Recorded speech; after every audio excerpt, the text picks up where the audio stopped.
All right, welcome back to Nerd Side Champs. Tonight, we're going to head first into the weird, wild, and wait, who approved that side of Christmas cinema? We all love the classics, but sometimes the most memorable moments are the ones where you really don't understand why and how this got made. We're going to be talking about things like Red One, Silent Night, Deadly Night, Violent Night, Noelle, Fred Claus. We're going to go old school Rankin and Bass. Like, we've watched some of these recently. We've never seen some of them, but we're just going to kick this around, guys, because there's a lot of weirdness out there, and we're going to dive right into it. I know in preparation to this, and we'll start with a dichotomy here. I today just watched Red One. Jason has not seen Red One.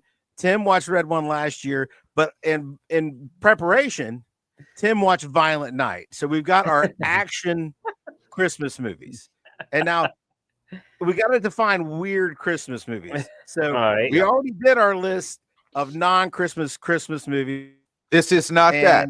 Okay, yeah, this is not that. So yes, this is not. I think it's very clear. This is not Lethal Weapon. This is not Die Hard. These aren't movies that just take place at Christmas. These are Christmas movies. They're about Christmas.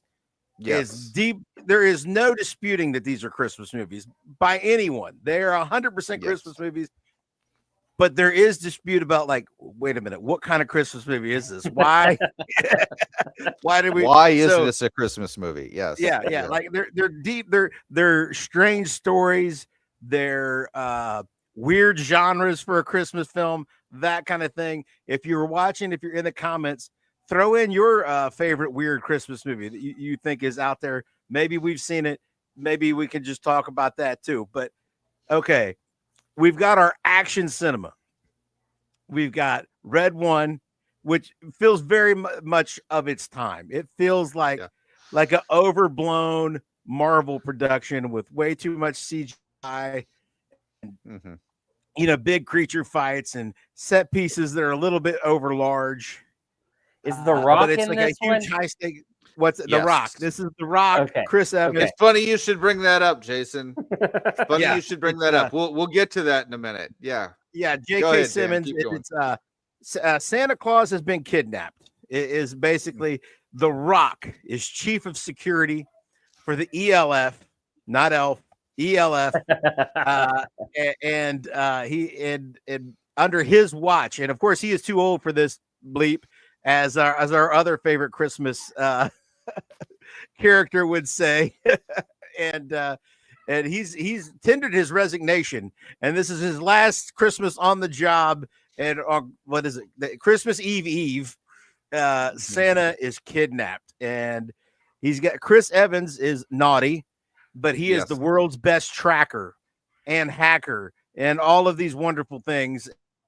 He was actually used to do some of the locating of the North Pole. So he needs to get brought in to help him find Santa Claus in time to save Christmas. Did I describe the premise pretty good, Tim?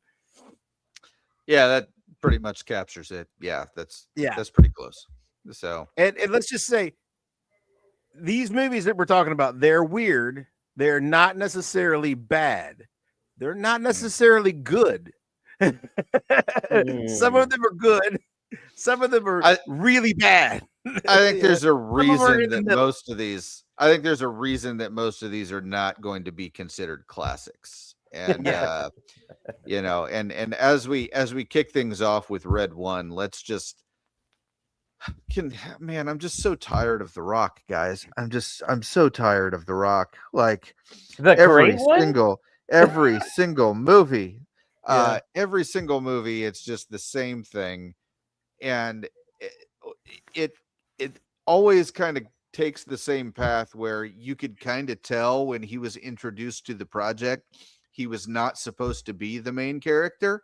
That was clearly supposed to be Chris Evans, right? Chris Evans was supposed to be the main character of the movie. Very clear who the main character was supposed to be. And then as the movie goes on, The Rock is the main character. This is the exact same thing that happened in G.I. Joe, where The Rock insisted that they kill Duke and make his character predominant character as Roadblock, and that it's the exact same thing.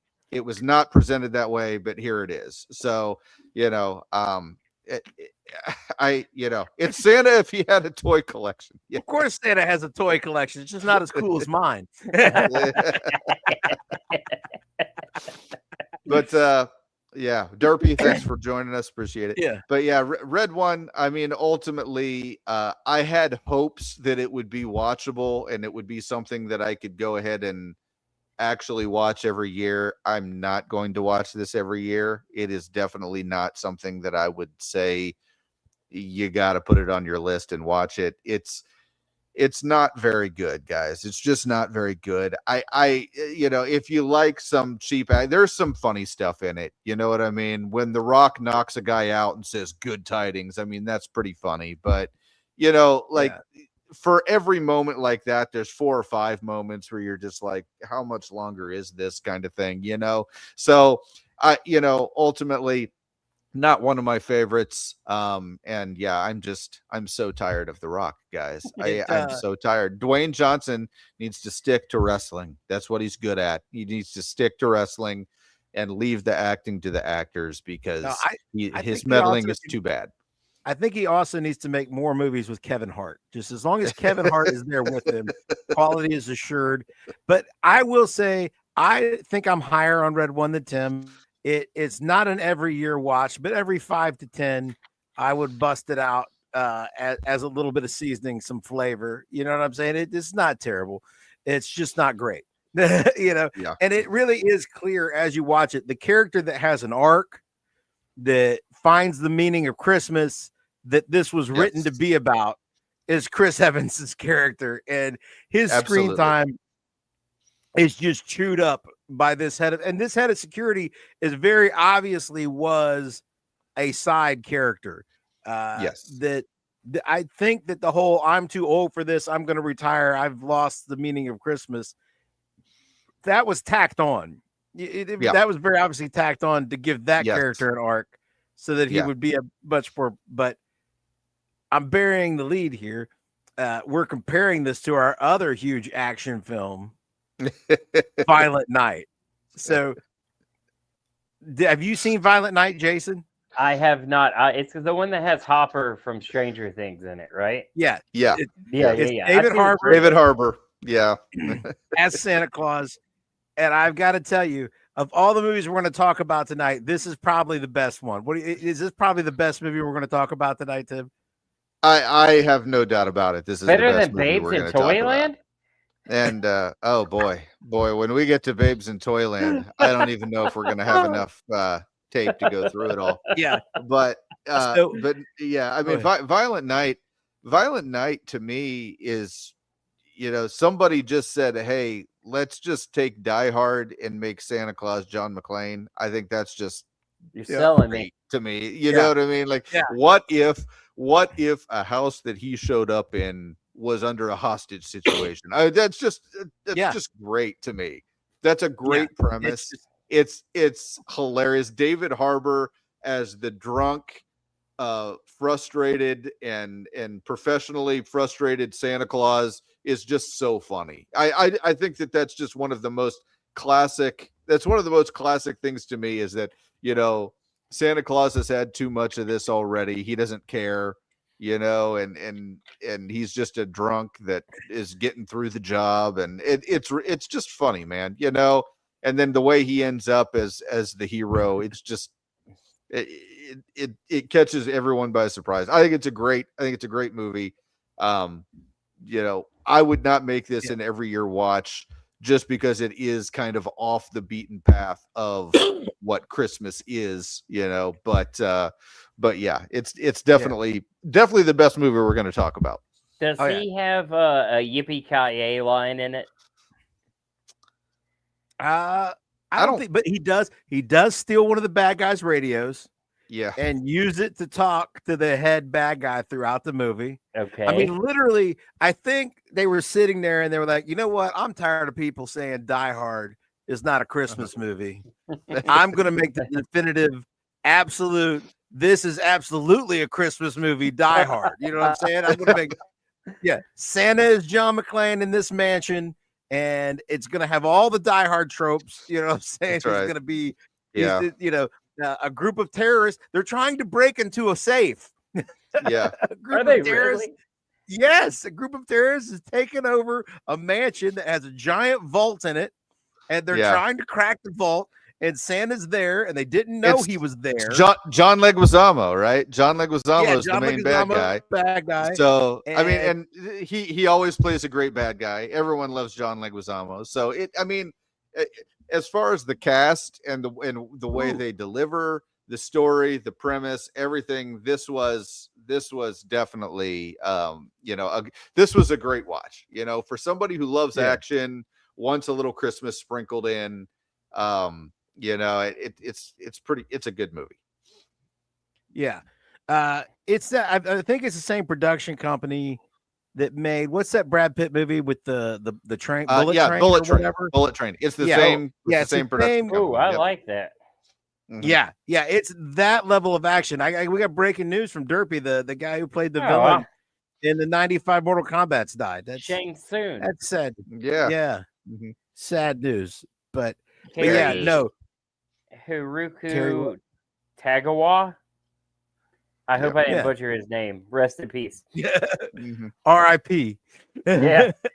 Your soul is mine. Right. Yeah. Anyway, as we discussed Violet Night, but I know he doesn't have a cool yippee-ki-yay, but you get the most original use of the Santa putting his finger by his nose. Oh yeah. To rise up, that you get the most creative angle on that you're ever going to see. I'll just leave it there. Yeah, I'll check it out. No, and everything that you could imagine becomes a weapon. Ornaments become weapons, and candy canes, and just it's so funny. All that kind of stuff. You're is selling really me. It's so over the top. It's great. So yeah, you get a little bit of Santa, like vague Santa origin, that he was like this Viking warrior that had a and he finds a sledgehammer, and he really he bonds with that because he had a war hammer when he was a Viking. So it is it from the first minute to the last, it is a fun watch.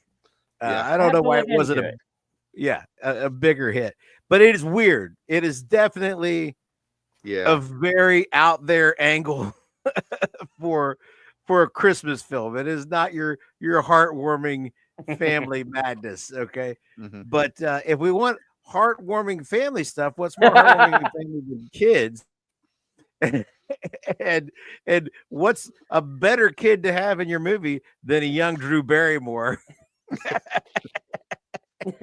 And me and Tim are right here in southwestern Ohio, about an hour or so drive from the great town of Cincinnati. I live in Cincinnati, Cincinnati, the best town in Hey, come on, guys. Ohio, USA. Come on. All right. What's the line about the girls? Something. Oh yeah, if you're natty, and it is. Yeah, at first they called it Cincy, but since Cincy was so natty, yeah, I know. Yeah. Just for the record, last year you guys had me watch the Star Wars Christmas special. Yes. And I was like, it won't get weirder than that.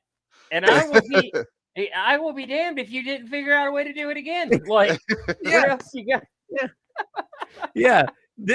I swear, even though it has this wonderful Cincinnati tribute, and I've lived here my whole life, I had never seen this film. I had never seen it. I was flipping through antenna channels, like how you got the Wii TV and the Laugh TV and all this stuff. My satellite was out.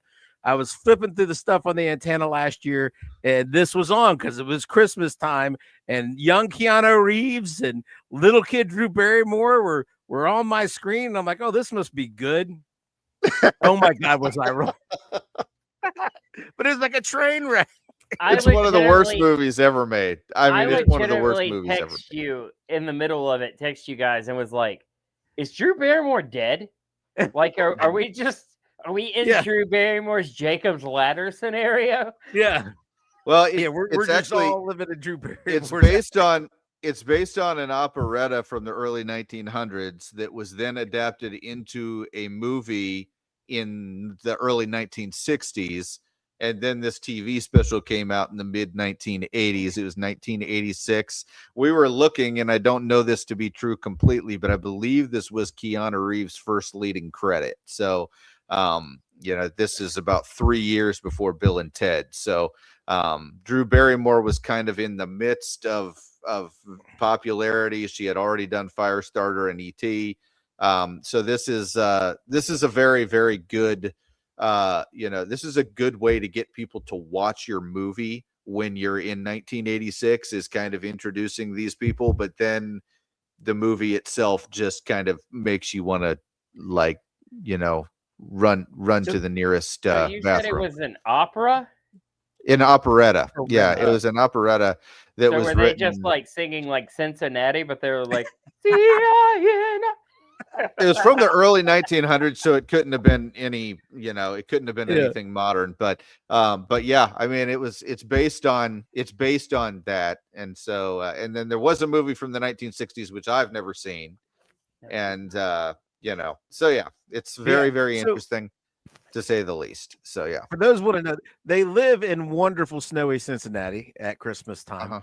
And you have a Wizard of Oz type situation, where they're the big sister of Drew Barrymore and young Keanu Reeves work at a toy store, or is it just like a regular department store? I think it's like a department store. It's like it's like a department store. Kmart was huge at the time, and I think they were supposed to be. They were implying it was Kmart without calling it Kmart. Definitely Kmart. Is what they were doing. But so they're in Erzat's Kmart, and they have an evil manager that, for whatever reason, makes them work late on like Christmas Eve in the middle of a hurricane, like not a hurricane, but a blizzard. A blizzard is coming. Yeah.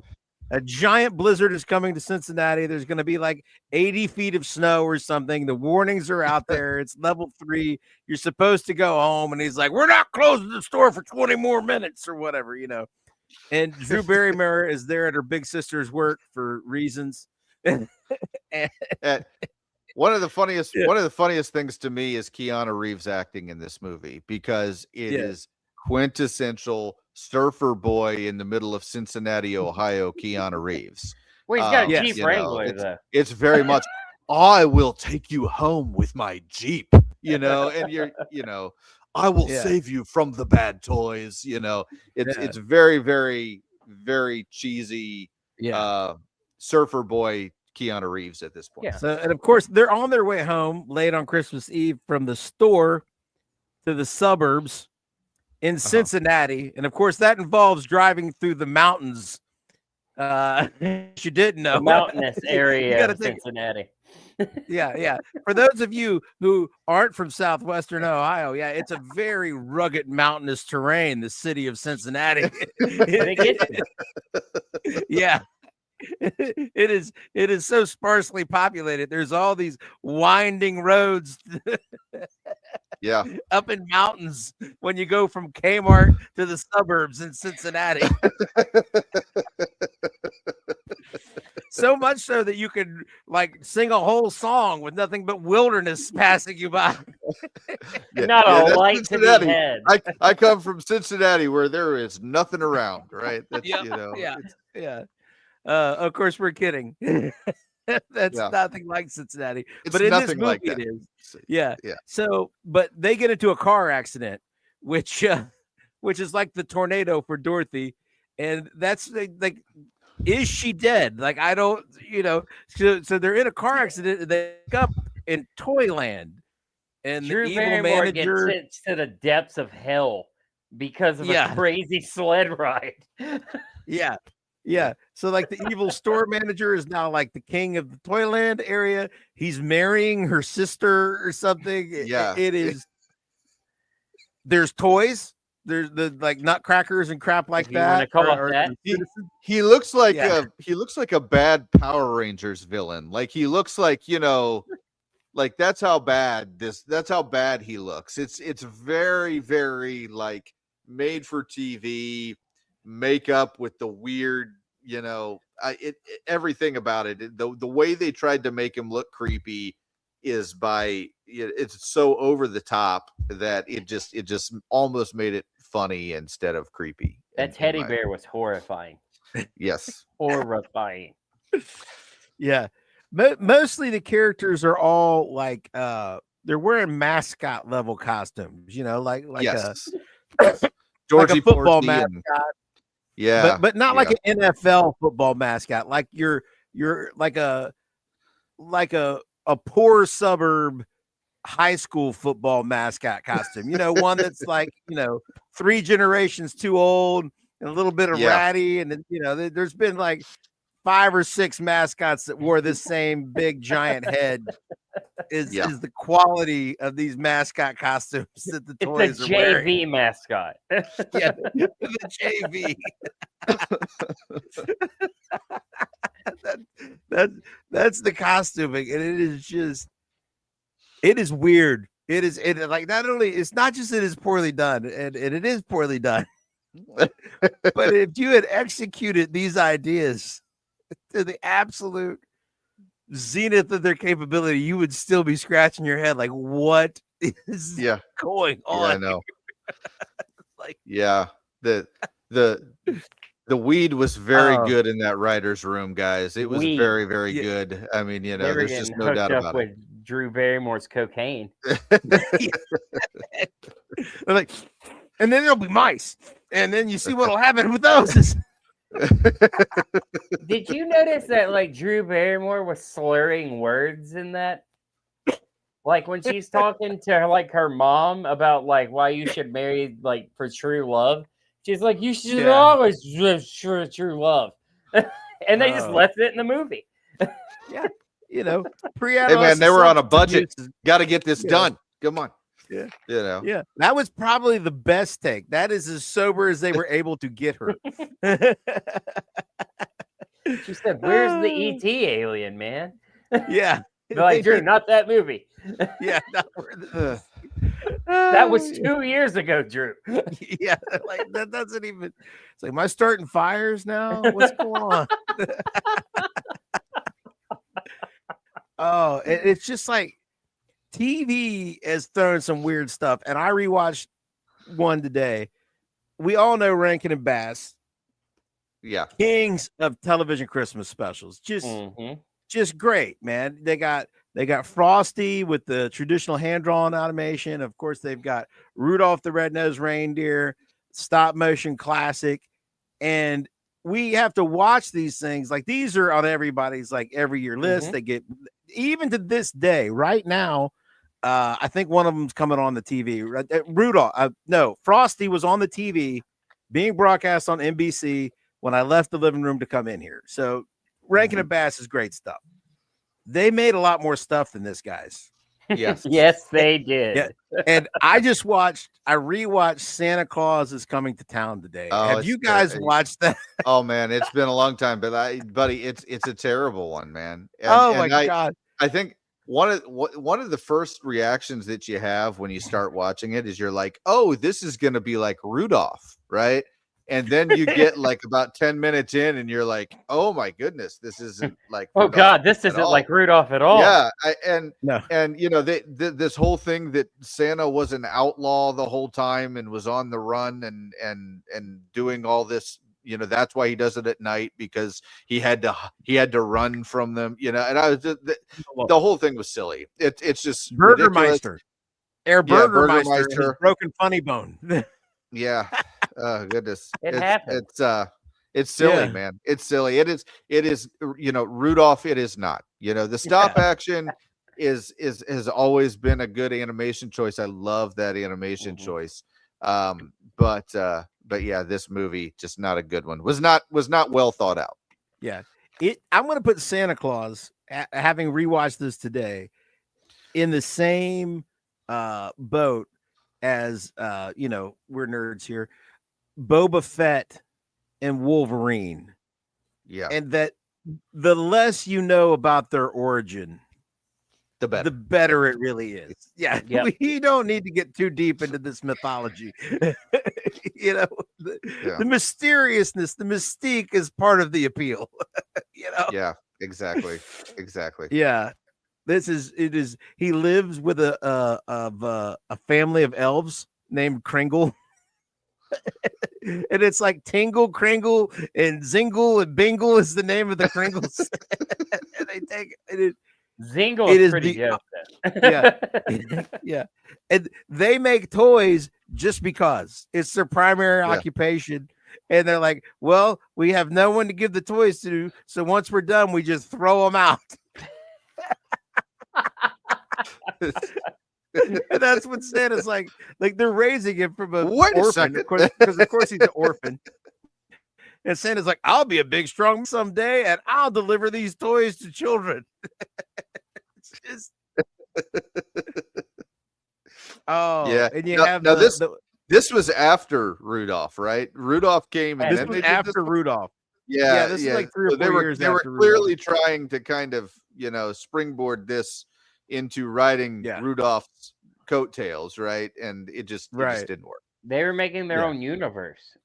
Yeah, they were. Yeah. Well, I took a crack at watching Jack Frost today, and I made that like 5 minutes in. I made it. I can't watch Jack Frost. They had the groundhog from Groundhog Day, singing "Me and My Shadow," and that's as far as I can make it. I was like, okay, I can't do this.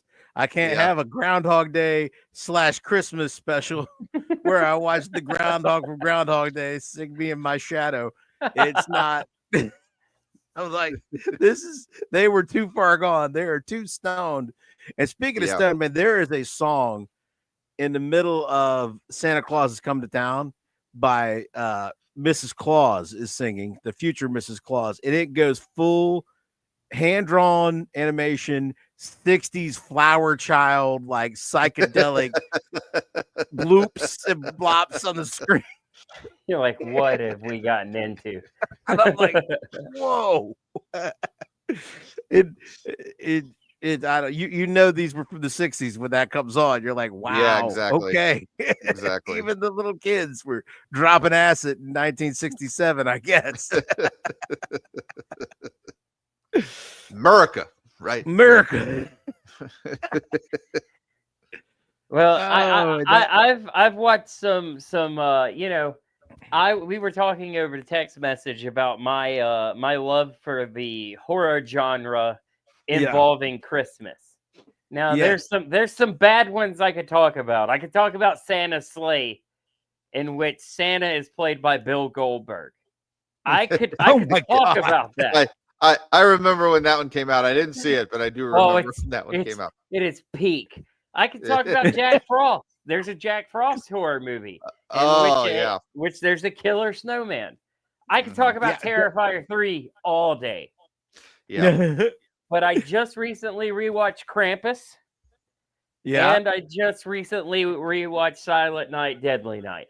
So which one we want to talk about? Okay. I just rewatched. I didn't rewatch. I just watched Silent Night, Deadly Night for the first time today. Now, I grew up, I was born in 1979. I grew up mid 80s all the way through the mid 90s and late 2000s. Like, if you were going to be up all night, if you had friends over, and, it's 1986. I'm 6-7 years old. You got to remember, like, this is like Zennial Gen X people, man. Your parents let you rent whatever you wanted to grab at the video store. They did not give any care about what that was on that movie. There was no video clerks advisory. Those video clerks were not good about checking the ID. They were not right. Yeah, so. they did not know. Your parents drove you there. They didn't care. You're like 9 years old, and you're like, okay, I'm gonna watch Nightmare on Elm Street 1 and 2, Friday the 13th 3, and they were in Hellraiser. That's gonna be the night. We're gonna stay up all night. And your parents are like, yeah, that's cool. That's fine. and I remember clear as day my whole life staring at the cassette cover of Silent Night, Deadly Night, of that chimney with the Santa hand with the axe and being like, iconic. Yes. And I'm like, that looks so cool. And yet for some reason, I guess because it wasn't Christmas time, I never associated horror with Christmas the way Jason does. So it never made it to the list of things to rent. And then I watched it today. It's a different beast, man. It is a slasher. It hits so many tropes, and yet it hits them so much differently. I would say, how would you just go ahead? When I was watching the trailer, which is as far as I've gone on this one, guys. When I was watching the trailer, the first thing that came to me was quintessential slasher, right? Mm-hmm. But it looked like it had kind of more of an indie vibe to it than it did like a big studio vibe. Is that how it came across as well? Yeah, I would say they had no budget. You could tell. Yeah. Their budget was so low that they were so afraid of having to pay for songs, right?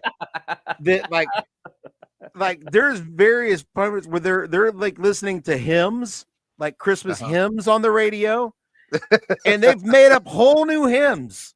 You know, they can't be singing "Oh Holy Night" or even "Silent Night," which, like, I think they didn't have enough. They didn't have the budget to have people that were smart enough to know what public domain was. You know, at no point does anybody even hum a bar of "Silent Night." Yeah, you know what I'm saying? It is not touched on.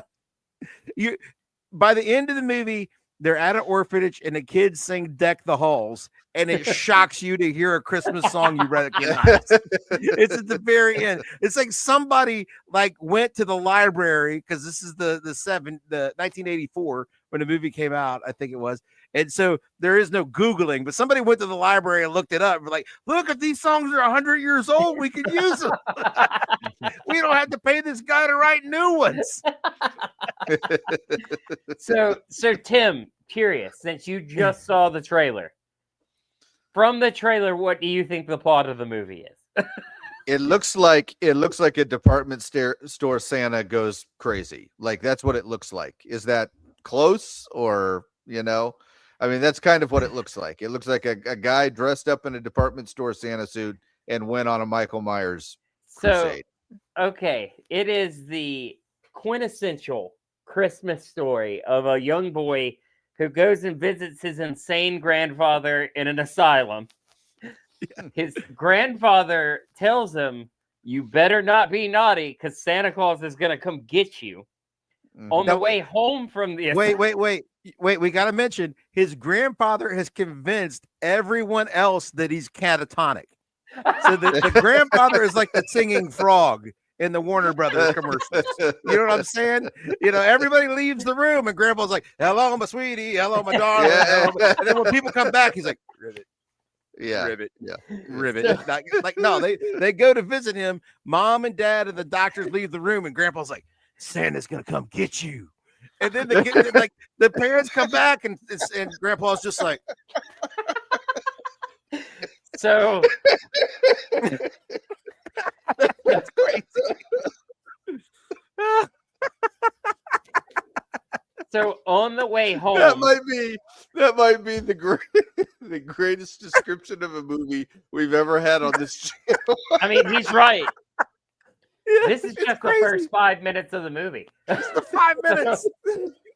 So okay.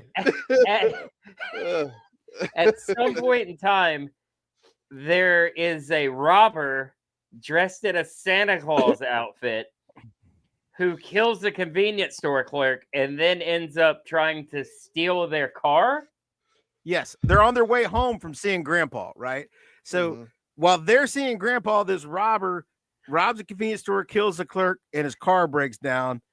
They're on their way home, and now he tells his parents that Grandpa woke up and told me that Santa was going to get me. And then the mom is like, "Your grandpa's a crazy old kook and a bad man." And the kid is like, "You can't say that. That makes you naughty, and Santa's going to punish you too." So as soon as that happens, up ahead, what do we have but the robber in the Santa suit in his broke down car waving these people down? Oh my goodness. That's so funny. So you know what happens, right, Tim? I mean, what happens when the robber waves them down? I mean, you can fill this blank in, right? Yeah, absolutely. I mean, they stop and yeah, he kills the kills the whole family them right in and front of him. Almost the whole family. Oh yeah, Yeah. his little brother. Yeah. Is Very like, important. The MacGuffin. So him and his little brother are spared. Because they run. Well, he runs off and he leaves his little brother, if I'm not mistaken. Yes, he does. He leaves his little brother crying in the back of the car. He's then sent to an orphanage where, for some reason, he walks in on maybe one of the worst sex scenes I've ever seen in a film. Yes. And he gets beaten by a nun who calls him naughty, if I'm not mistaken. Yes. The tells boy him punishment is good Claus? and necessary. Punishment the boy is good gets and beaten necessary. by the nun? Okay. Yes. Because he's being naughty. First, the nun beats the other nun for having had sex. Then she finds him and beats him too for having left his room. And this is the Mother Superior. The other thing that she's doing, in spite of a traumatic history, into this movie. Yeah. In spite of knowing his history, she knows exactly how he ended up in this orphanage, right? She is making him embrace Santa Claus. It's like her mission in life that, like, he's going to sit on Santa's lap and he's going to behave and he's going to be a good boy. Oh my goodness! I'm telling you, wow.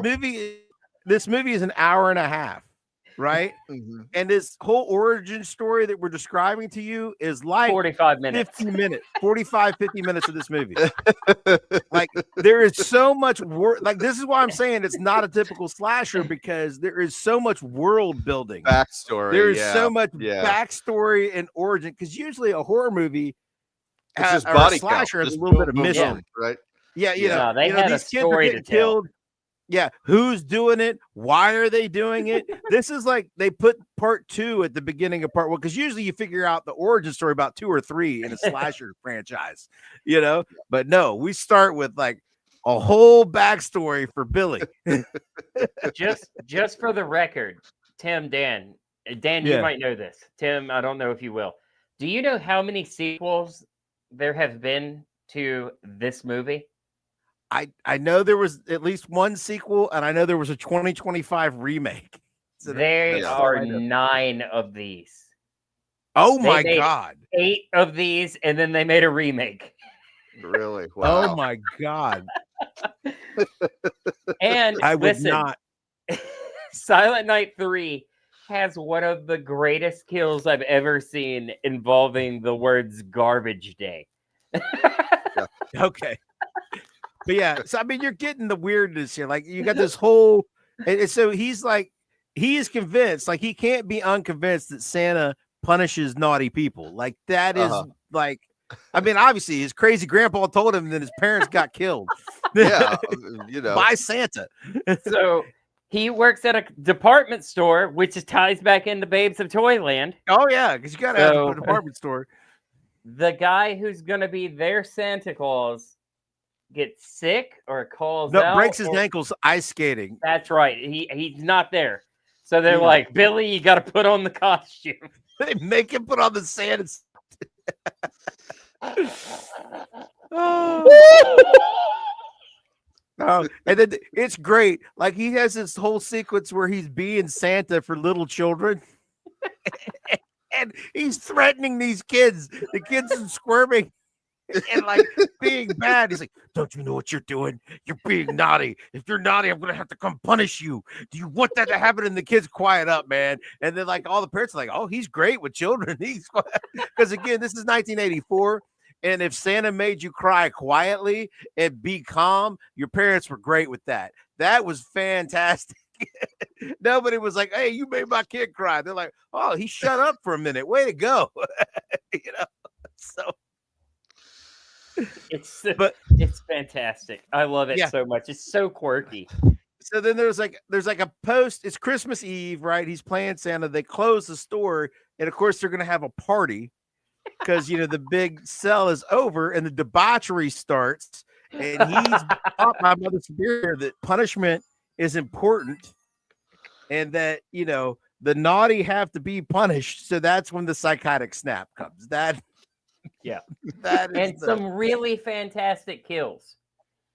Yes. Wow. Yes.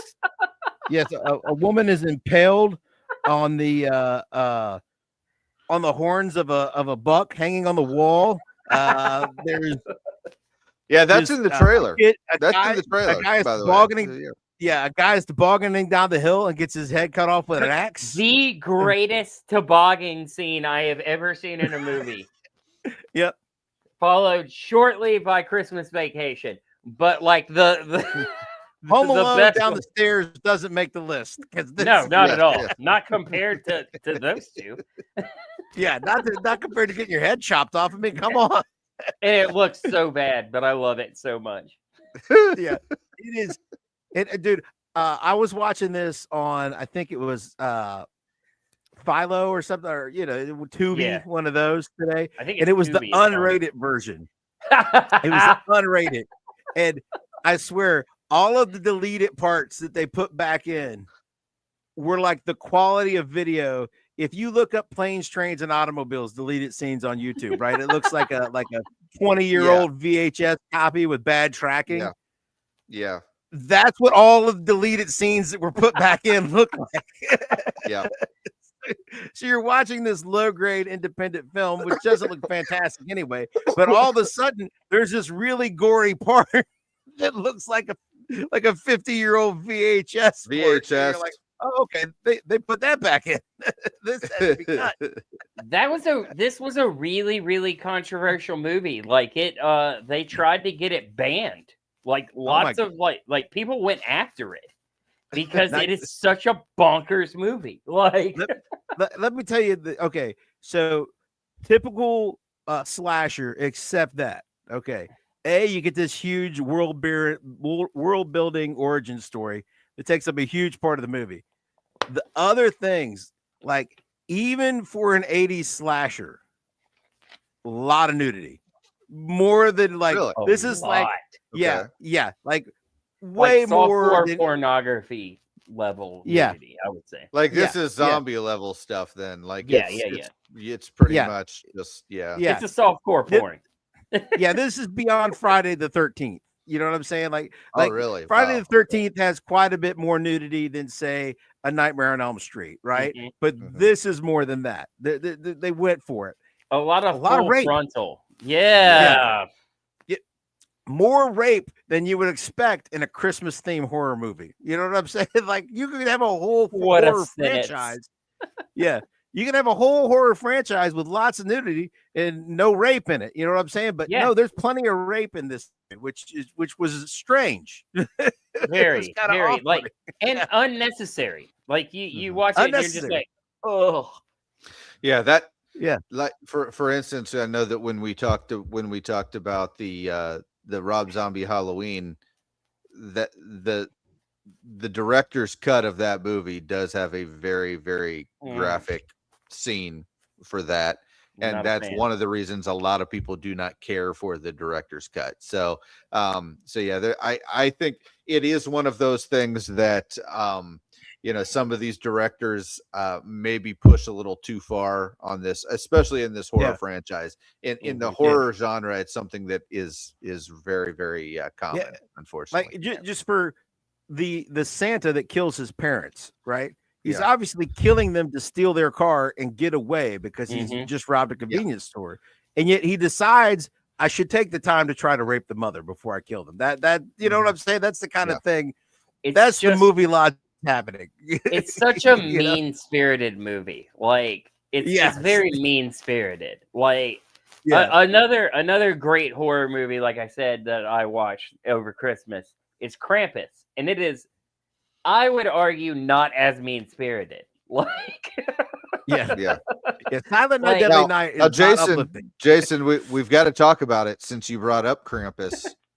Krampus is in Red 1, right, Dan? So now I've got to watch. He plays a major role in it. He has a very, very major role because when Santa Claus goes missing, when Santa Claus goes missing, they say we need to go talk to his brother. They've been estranged for years and they don't talk to each other. and he goes and talks to him. It is actually kind of a funny scene in the movie because he does, what is it, Dan? He does like a slap contest with battles with the Rock. That's Krampus' favorite game is slap battles. So yeah, is he monstrous? It's very reminiscent when you see it. It's monstrous. Very reminiscent. It's very reminiscent of Goro from the 1995 Mortal Kombat. Shout outs. You can tell it's a puppet. You can tell it's a puppet. It's really funny, but yeah, it's hilarious. Yeah. But no, he's a giant goat. You know, he's got goat legs and a tail and horns, and which it happened to be Santa's brother works because Father Christmas in the Germanic tradition, like he and Krampus traveled together. You know, Santa came through first, and left left gifts for the good little boys and girls, and for the naughty ones, Krampus came right behind and punished you.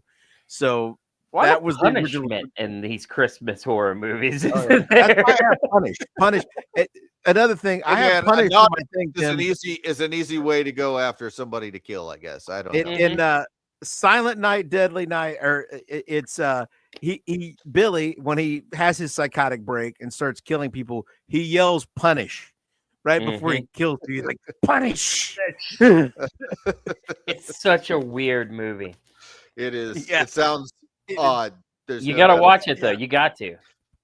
Yeah, but Krampus is one you could watch with your family. Like my 9-year-old watches Krampus. It's done by the. It's done by the same people who did Trick or Treat, which is one of my favorite Halloween. Trick or Treat's a good movie. Trick or Treat is a good movie. It's in the same vein, so like it's just a different holiday. But it follows. So you watch with your nine.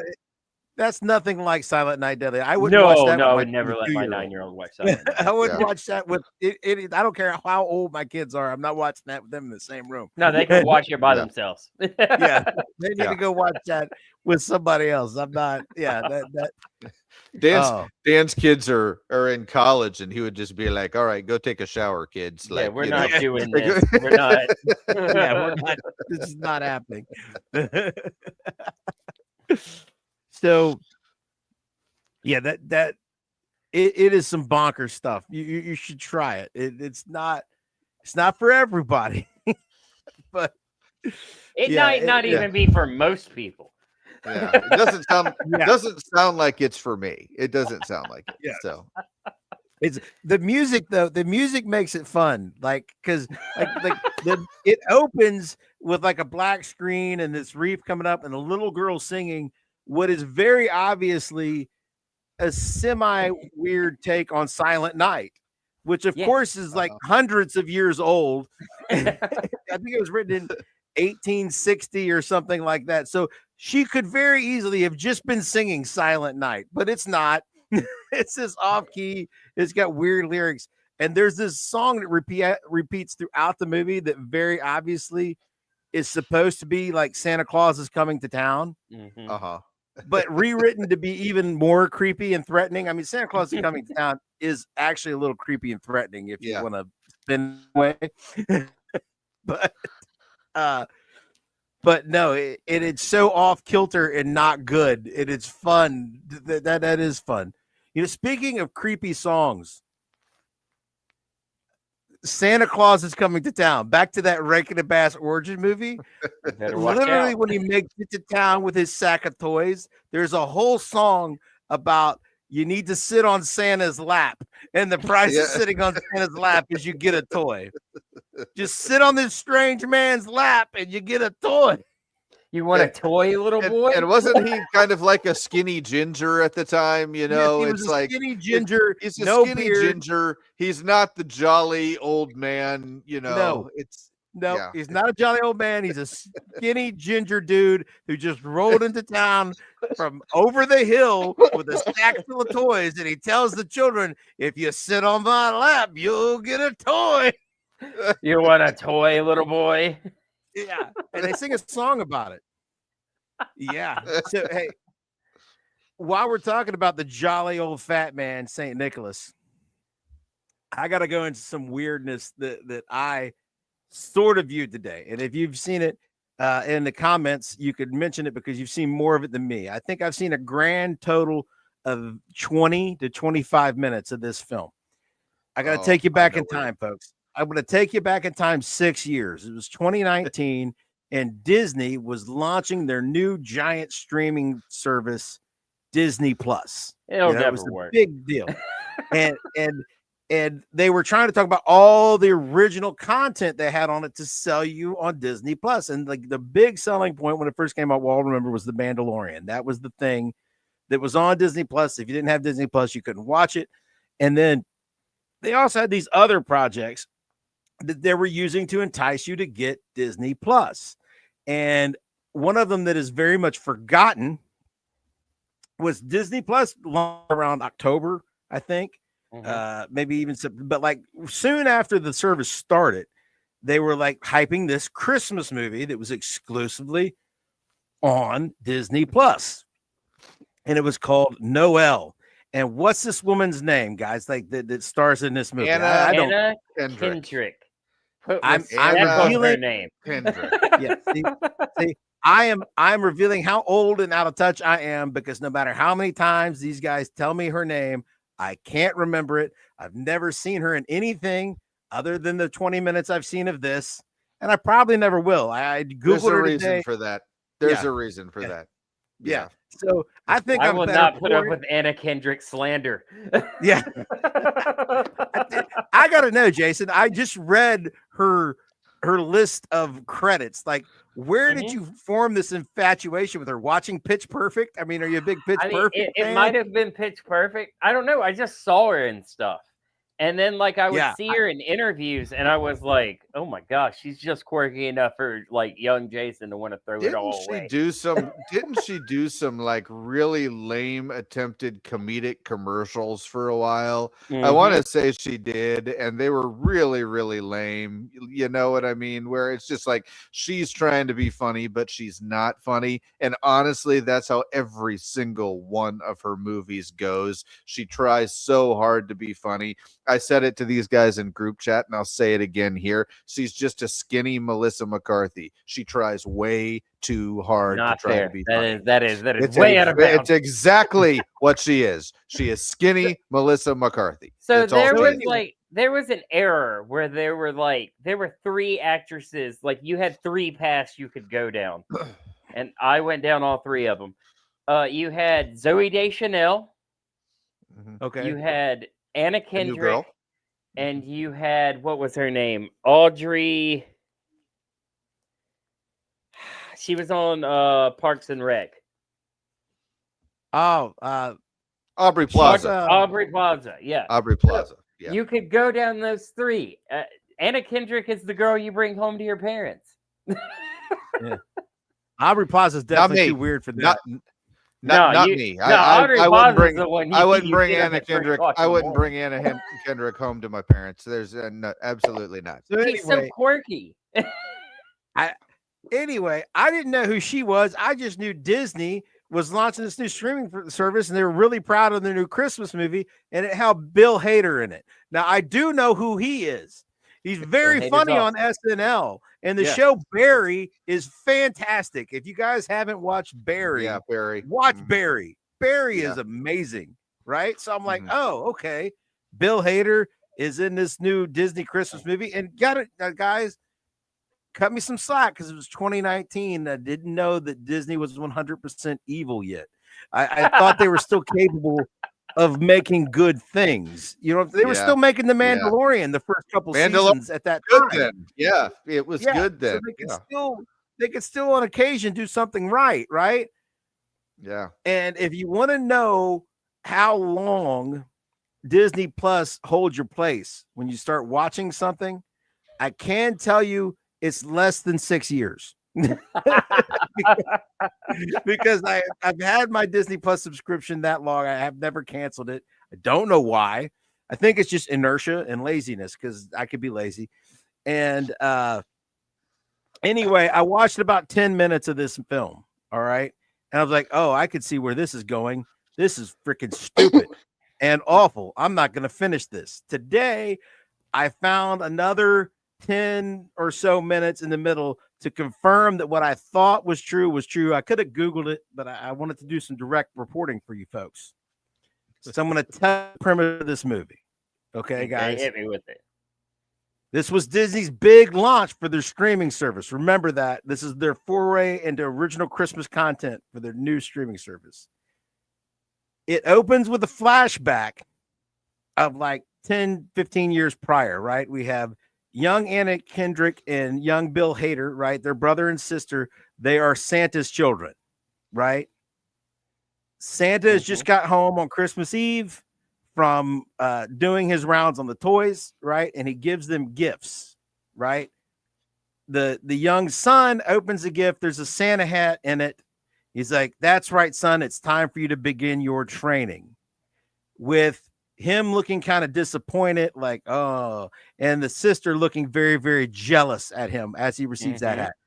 As obvious as like, I'm not like, you know, it was painted in there. Like you could see this is the expression they're trying to get across. He doesn't really want to do it. She's jealous. He needs to do it. Jump ahead. We've got full grown Anna Kendrick. Santa Claus is dead. Okay, we're 5 minutes into this movie and we're in the North Pole and some elf reporter is asking Santa's daughter about dead Santa Claus who's been dead for months or maybe even a year. So we're not off to a great start. We got dead Santa. And is Santa's son Bill, or I'm calling him Bill because his name's Bill Hader. I don't know his actual name in the movie, but will he be ready with his Santa training? Oh yeah, he'll be ready. And then you get to him and he's a buffoon who's not really interested in what he's doing. And she's like really on the ball. And that was about the 10, 15 minute point, like 6 years ago where I turned it off. And I'm like, female Santa Claus. They are pushing female Santa Claus. That is Disney. Quintessential Disney. Yes. Especially 2019 before the 2024 election. Yeah. In 2019, that's when I turned it off. And today I thought I would watch the last 5 or 10 minutes or like, you know, and see her become Santa. Nope. I had to jump around. Because, you know, she becomes Santa with like about 35, 40 minutes left of this stupid freaking movie. She makes some impassioned speech after something. I don't know. I think she's in a loony bin and they break her out and she goes back to the North Pole and they make her Santa. And then they have a whole 40 minute, like 30, 40 minutes of her doing her first Christmas as Santa. So Santa is not a jolly old fat man. He's a skinny white lady. That's Santa. He's just like a skinny middle-aged woman, a complete Karen. That is your Santa Claus right now. Like that. I have no words, folks. I have no words. Disney. It's the only word you need. Yeah. Can I tell you guys something that's going to shock you? What's that? So around this time, I was working for a special effects company in Baton Rouge, Louisiana called Composite Effects. Yeah. We made props for this movie. Oh my God. You contributed to this? Yeah, we contributed to 3 original Disney Plus movies. One was called Godmothered. And we made all the wands for it, and we did some of the candy canes, and I think a couple of other little things. But yeah, it's very possible that if you watched all the credits, you might see my name. Oh my God, Jason! Oh my God! I'm never going to watch all the credits, Jason. So your secret is safe with me. As you were describing this movie, I started to get this feeling in my gut that I had worked on it. There's also another Christmas movie that I have worked on, but I will hold that one to the grave. But it it involved a shark. I will tell you that. Oh my God. Gotcha. A shark Christmas movie. Oh God. You worked on Noelle. I didn't know it was called Noelle. I knew nothing about it. But when you describe, so we had to sign, like everyone in the shop had to sign these NDAs, and they were like, if you tell a soul about this, the mouse is gonna come get you. And I was like, okay, I won't say anything. But yeah, I have a wand that I made from Godfathered. It's a It's on my mantle somewhere. Did they tell you that it was a movie about female Santa Claus? Did they tell you? Just said it was a movie that, like, I don't know if they said female Santa Claus, but they alluded to it. Like, I didn't get to read the script. They just told me what to make, and it was like these, like, I want to say like candy canes that lit up on the inside of them. It was all like this weird plastic stuff. But yeah, I did that. I did Godmothered, and I did one other movie. I don't remember what it was, but yeah. Wow. As you said it, I was just like, oh no, I have to tell these guys I took part in this. Hey, as long as you got paid, right? I did, and I never saw the movie. I didn't even know. Like, I think I tried to watch like 15 minutes of Godmothered, and I was like, I saw our wands, and like they were all CGI'd, and I was like, why did we do this? Why'd you even bother making it, right? Yeah. But yeah, I have one. I made one for my wife that's in Slytherin colors. Yeah, which is a big no-no. They were like, "Don't you paint these in Harry Potter colors?" And I was like, "Right on." The Disney Plus CGI is so bad. I mean, they don't have good CGI on Disney Plus because this had a CGI pet goat or something like that. It was awesome.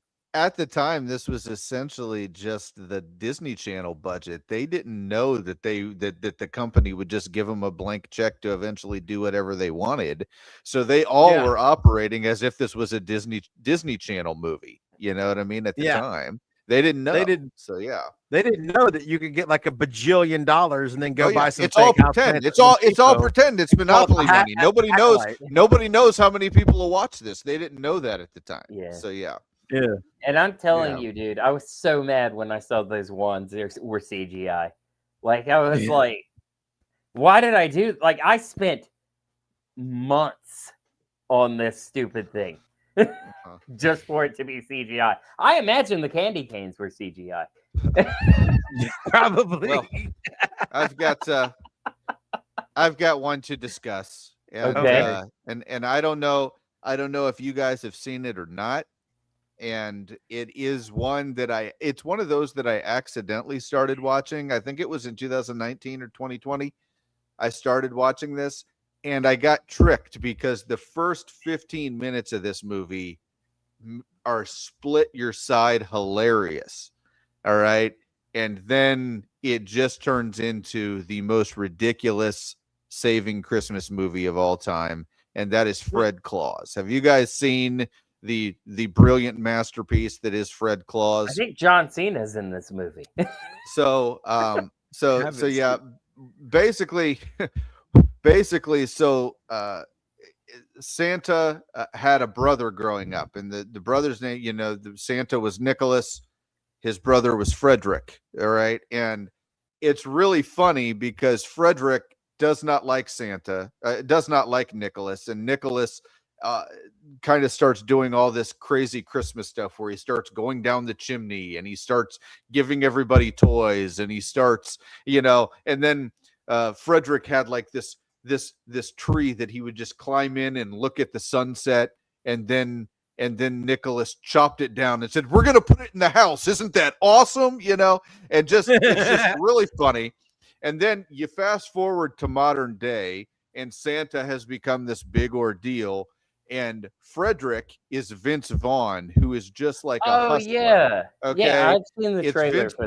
Vince Vaughn, who's just a hustler, and and he's of course like immortal, but he's like, he just goes out there and he just, it basically turns into a situation where he asks Santa for money, and Santa, who is played by Paul Giamatti, says, "I'll give you the money, but you got to come to the North Pole to get it." And then he gets there. There becomes some like disaster where Vince Vaughn has to save Christmas, and he does it in the most ridiculous way possible. They say, "We can't make enough toys." And he goes, "Oh, there's got to be an easy way. What's the easiest boy toy to make?" And they said, "A baseball bat." "What's the easiest girl toy to make?" "A hula hoop." "Well, let's just make a bunch of hula hoops and baseball bats and get every kid one toy for Christmas." and then at the end they think that makes it that they saved Christmas. It's the lamest story, and the whole thing is just really weird. And like I said, it's the first 10 or 15 minutes you'll watch and you'll be like, oh, this is going to be great. And then after that, it just goes right off a cliff. So, well, they should be happy with they should be happy with the one toy, Tim, because they should be happy with no toys, because as I learned airing on TV right before I came in here, right before Frosty, maybe Christmas isn't something you buy in the store. Maybe Christmas, it seems, means a little bit more, because it came without ribbons, it came without bows, it came without presents. So the Grinch stole all the Christmas, but it came all the same, Tim. So a hula hoop and a baseball bat's a lot more than nothing. So maybe I take that. It was a very, very lame Let's Save Christmas story. And then it also kind of had the same feel as like the Santa Claus or the Santa Claus 2, where a lot of it is just spent at the North Pole and a lot of it's just seeing kind of the elf quirky stuff. He has to teach some elf how to hit on a female elf and stuff. There's all kinds of weird stuff like that. So I'm going to say ultimately the first 10 or 15 minutes, hilarious. Watch it. It's great. But then after that, you'll just be like, oh, I see where this is headed. So, the Santa Claus and in the Santa Claus series, actually, because I like Santa Claus, the Santa Claus 2 and 3. They're not as good as the first one, but they're decent. They walk the very fine line of having that much mythology and still being fun, heartwarming Christmas. But by and large, again, just like with Santa Claus Is Coming to Town, we talked about Santa Claus goes into the Boba Fett, Wolverine category of too much backstory is not a good thing. Just a little bit of mystery. Like the best Santa Claus movies are A Miracle on 34th Street. Take your pick. You can rank whichever one and 2 as you want, but they don't get deep into the origin of Santa. He's just walking in both movies. He's just walking around in New York. He says he's Santa, and people don't believe him, but turns out he really is. But you don't get to go to the North Pole. You don't actually see the reindeer flying. You don't get too deep in the weeds on the mythology. Even Elf, you get mostly elf mythology, not a ton of Santa. You do I like the idea of the sleigh runs on belief, and then we had to put this booster in that as well. You had to put the booster in because people don't believe enough. But even though they did all that, you didn't get the whole backstory of Santa's origin and how it all works and where his powers come from. And just, what? You like Violent Night. He's talking to he's got the radio. He talks to the bad guys. He also talks to the little girl that's being held hostage. And she asks him, how do you do all this? And he's like, Christmas magic, kid. I'm not even really sure how it all works. And it's like, that's perfect. Yeah, not even Santa should totally understand how Santa works. Yeah. Well, you say that. Another gem that I will champion all the time. There is an animated film on Netflix called Klaus. Mm-hmm. And it's like a more down to earth telling of how Santa Claus became Santa Claus. So you go through his origin story, but it's in such a cool way. And look, I'll embarrass myself a little bit. I have seen that movie probably 6 or 7 times, and every time I watch it, I cry. Still haven't made it through without crying. It is legitimately one of the sweetest movies I've ever seen. And it tells the origin, but at the end of it, you get kind of I don't know how it works, but still put a little bit of a you get a mystery. Little mystery. You gotta save some mystery. And it's one of the last things that the late great Norm Macdonald ever did. Ah, there you go. Yeah. So, but again, and they make so many Christmas movies that, of course, they get weird from time to time. But yeah, these are all some very, very weird entries.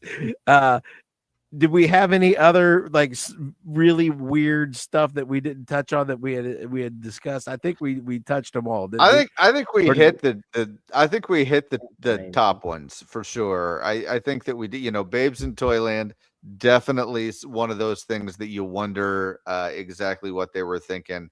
I think we also hit the ones that kind of just were a little odd, a little off. Not really feeling the Christmas joy, the Christmas spirit the whole time you're watching a lot of these. So yeah, I think we hit a lot of them. You know, ultimately, you know, Christmas movies take all different shapes and sizes, man. And I feel like, you know, we did that with the non-Christmas Christmas movies, and now we've done it kind of with these stranger entries. I feel like, you know, there's always something for everyone. You know, some of these though, I don't know that they were for anyone. So yeah. And you guys now know that somewhere there is a movie in which a shark plays a prominent role as a Christmas movie. I will not go into detail. I'm gonna hunt it down. We'll find you on IMDb and then hunt it down. Well, I don't know if I even have a credit for it, but like my first day at that job, they were like, "Hey, you're helping work on this," and I was like, "What is this?" And they're like, "It's some indie movie. Don't worry about it." And I was like, "Why are we? Is that a Christmas hat?" And they were like, "Yeah, just don't worry about it." Don't worry about it. All right. Oh, geez. And I know, like, some of you might think, like, oh, he's going on this Santa Claus is coming to town. Rudolph's weird with those Island of Misfit toys and stuff. It's not weird like Santa Claus is coming to town is weird. Like, you don't. It's not even in the same galaxy. Yeah. No, I mean it's definitely a whole different level. Yeah. And again, not even that. Nothing is as weird as Babes in Toyland. The Star Wars holiday special is not as weird as Babes in Toyland. It's just When the dude is rolling down the city in his bowling ball, and the fake toy soldiers are like falling apart. I'm just like, oh my goodness. Do you not remember Chewbacca's daughter watching the weird like projector thing and them singing the weird it's close. Oh, I don't know. Yeah, it's close. We just rewatched it again, Jason. We're that much gluttons for punishment. We spared you this year. Oh, I saw that you had someone else. I was like, oh, thank God. Yeah, we're gonna make someone new. Travis got it this year. Somebody different every year is gonna have to sit through it with us. So hey, Bone Bridger, Jonathan, one of you guys, somebody out there, look out. Yeah. M6P guys. Somebody. It's gonna be you guys. So yeah. Be ready. We're coming to you next year. We're going to make you watch the holiday special and talk to us about it so we can air it on Thanksgiving Day. Because it's a Nerd Champs tradition now. It is. For some reason. Everybody has to see Chewbacca's dad watching porn in the living room. That's what they all need to see. They all need to know that he gets porn for Christmas from the shifty trader guy played by Art Carney. And he watched right there in the living room with his daughter-in-law and his grandchild next to him. Yeah. I think that year, like to advertise that I was doing it, I just did extreme close-ups of all the Wookiees' faces in my Instagram story. It's just so the one with Lumpy where he's like smiling, you know, like right up in the Lumpy. So anyway, I maybe the holiday special is as weird, but no, it's not weirder than Babes in Toyland. Nothing. No, it's not. No, nothing is. I just wondered, like, what is happening? Like the whole movie, I was convinced she had died. And my wife had to look at me and be like, no, they're not going to kill off an 8-year-old. And I'm like, I don't know. It's the 80s. You don't know that. Yeah. I can't remember the end. Like, did they, Was it all a dream? Were they dead? I can't remember. No, she like hit her head on a tree or something, right? When she went down, she slid down the slide and she had hit her head on the tree, and that was on the sled. Yeah, you know, something. She fell out the back of the Jeep. She fell out the back of the Jeep, and she slid down the back of the Jeep on a sled and hit her head. Yeah, the sled that her sister got her for Christmas. For Christmas, yes. So obviously, that she stole her. Obviously, when you're in a car accident, that you know, when the car spins out so bad that you're thrown from the vehicle and rush a hill on a sled and hit your head on a tree, you're totally fine. That's cool. Well, yeah, you're not dead. No, fine. That's not how people die. That's how people have wonderful dreams about Toylands, right? Yeah, of course. Well, thank God she, she got that sled. Otherwise, she probably would have died. Right. Yeah. Yeah. The sled somehow, I don't know. Did it slow her down? Did it speed her up? No, it just, it just kept her safe. It kept her safe. It might have hit the tree first. The thing. It makes as much sense as the whole movie. So fun.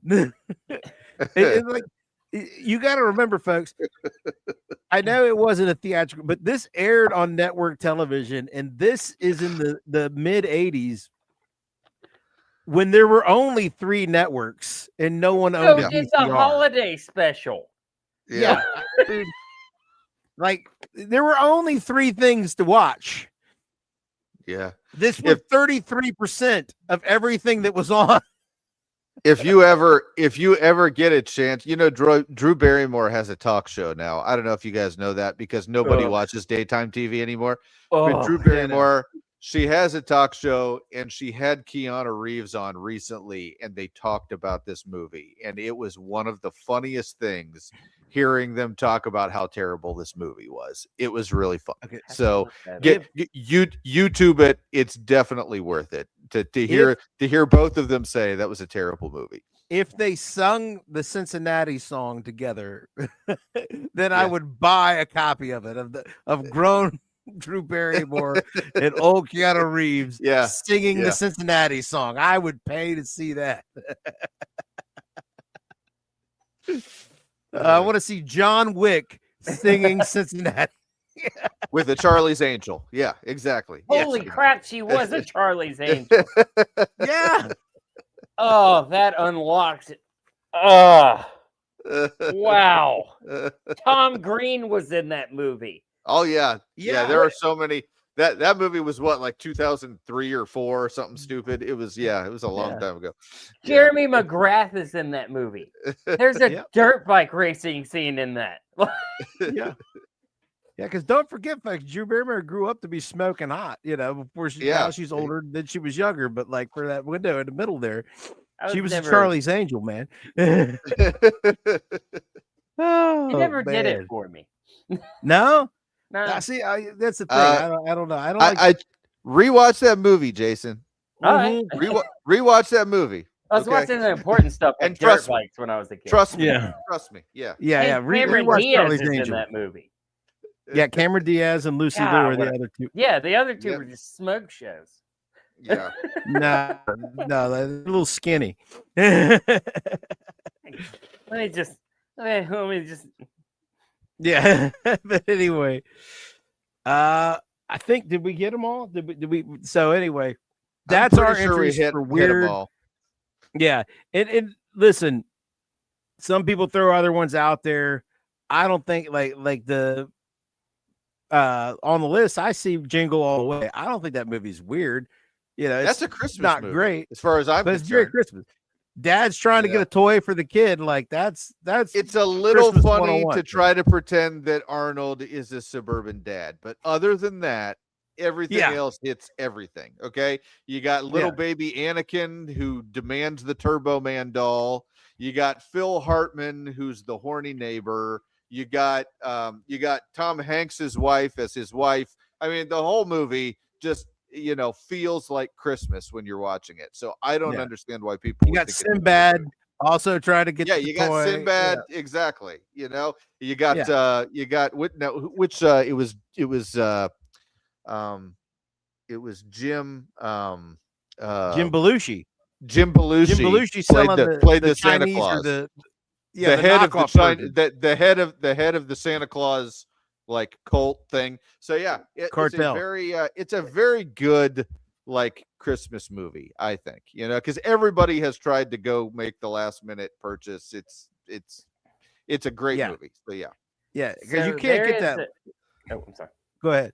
No, Go there ahead. is an Instagram page called "Put That Cookie Down Daily," and every day it's just they post the same video of Arnold Schwarzenegger telling the horny neighbor to put that cookie down. Oh my God. That's amazing. That's amazing. I think because that line should be up there with like, get to the chopper. Yeah. Put that cookie down.